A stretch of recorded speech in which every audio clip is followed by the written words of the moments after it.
Hi guys, welcome back to my channel, and if you're new around here, could you press the subscribe button? Probably there. Much appreciated. Right, I'm going to be talking about the battle for the Champions League in a bit, but firstly I'm going to talk about the Arsenal game at the City ground played last night.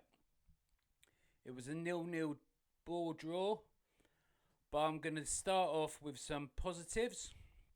I thought three of our starting back four, and including Raya in goal, played really well, kept a clean sheet.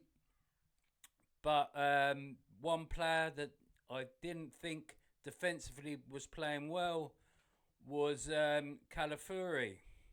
First 10 minutes it was end to end, but in that 10 minutes, Calafuri picked himself up a yellow card, which put him in danger for the rest of the game. But it seemed to me that Calafuri was playing up front more than ever, more than Marino. So I don't know what Marino was actually doing. He was dropping into midfield quite a lot and not playing as a forward striker where he should have been as a focal point for Arsenal in this depleted attack through injuries, but he wasn't playing there. Calafuri, in fact, through the first half, seemed to be playing there the most. In fact, in the first half, he hit the post when he found his way into the box, cutting inside with his left foot onto his right and hitting the post.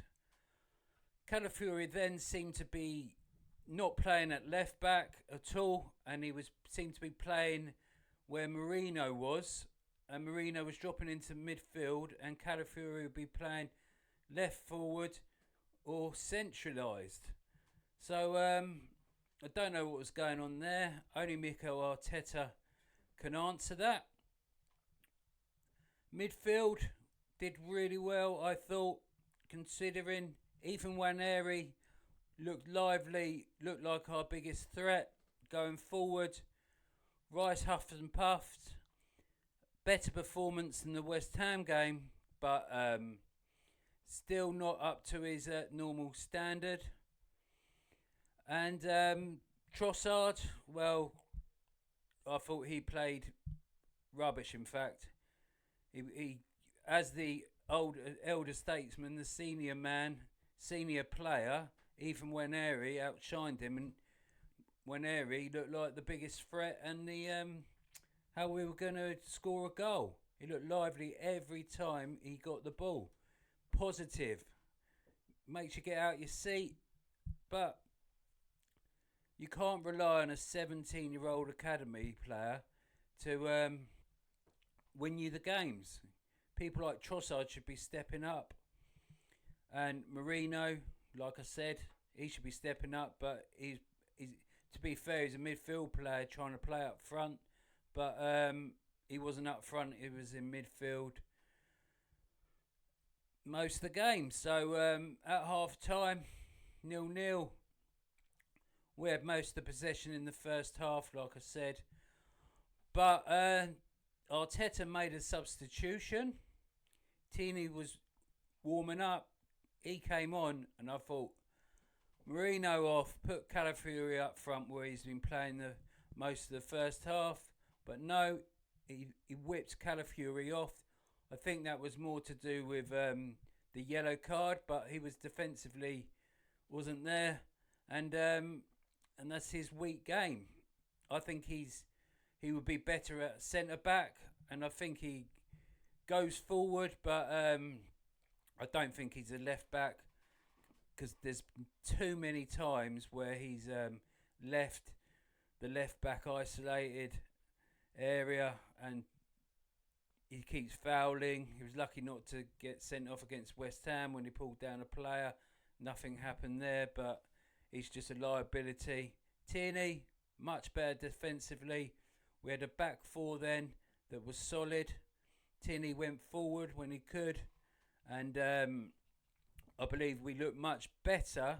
But I would have took Marino off and whacked Calafiori up there because he seemed to be causing problems in the first half when he hit the post, and I think he would have caused more problems, but he didn't. And midfield was on top again. We started well, even Waneri, and was playing really well every time he got the ball. And then, but we huffed and puffed. But like I said in my preview, we were relying on set pieces, and that we had 9 or 10 corners during the game, most of the possession, but we couldn't score any of the corners. We come close. Marino did get a header in, but apart from that, we didn't look likely to score any of them, and we haven't for a while. So if we're just relying on corners, set pieces to win us games, it's not good enough. And Mikel Arteta and Stan Kroenke are the only ones that can explain being left in this predicament. We should have got another striker in the summer, I believe, and a wide right player, but to cover for Saka because he was playing too much and he's been run into the ground and now he's injured. And it's really a shame. It's blown our title chances yet again. In January we could have got someone and we didn't. Go out and blow the Gyökeres release deal. I don't think in the summer we'll get Isak either. So let's wait and see. It's a big summer for the Kroenkes. But going back to this game, 0-0. Forrest put pressure on towards the end of the game. And then the referee blew his whistle.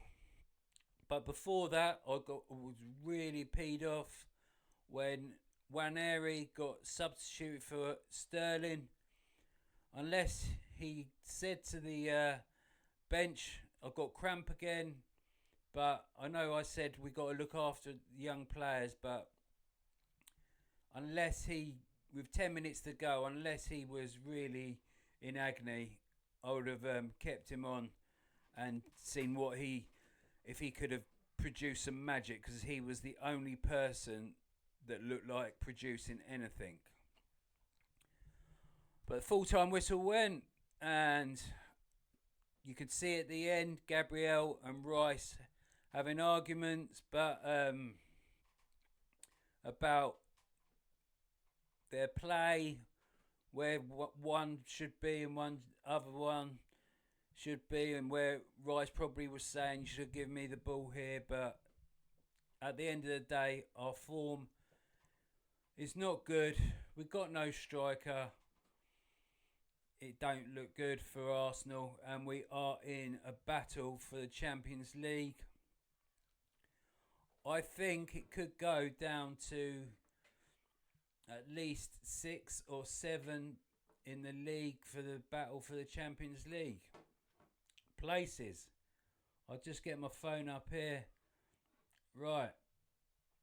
We're on 54 points, played 27. All the rest have played 27. Apart from Liverpool, everyone's got a game in hand on them. And all the way down, I think Forest, Man City, Chelsea, Newcastle, and possibly Bournemouth could make the Champions League. There's only between Nottingham Forest and Bournemouth, there's only 5 points, and everyone's played the same game. So I do believe it's going to be a tight battle for the Champions League, and we're in it, I'm afraid. And I can't see where our next goal's coming from unless we have a set piece or a penalty, corner. As long as we defend well, that might work in Europe against PSV. I hope so, because I can't see us getting past them. But if we can go away, not concede, and then do something magical at the Emirates, that would be good in the second leg. But that's wishful hoping, wishful thinking. It's not good for the Arsenal. We got Saturday off, so because we're out the FA Cup, we've only got the Champions League battle and the Champions League against PSV to hope for. But that's, as I said, wishful thinking.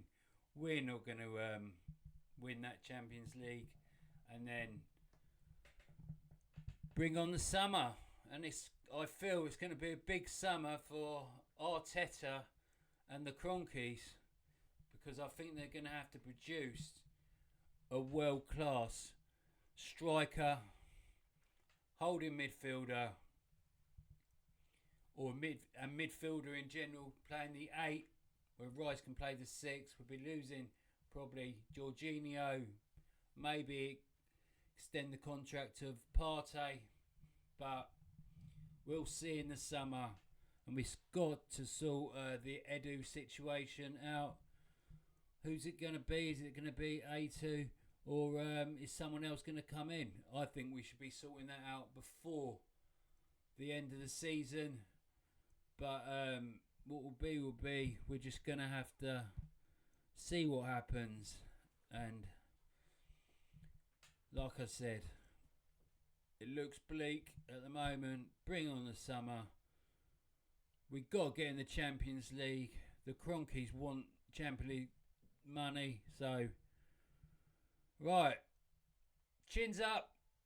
Come on, the Arsenal. Keep supporting. And I'll catch you guys later.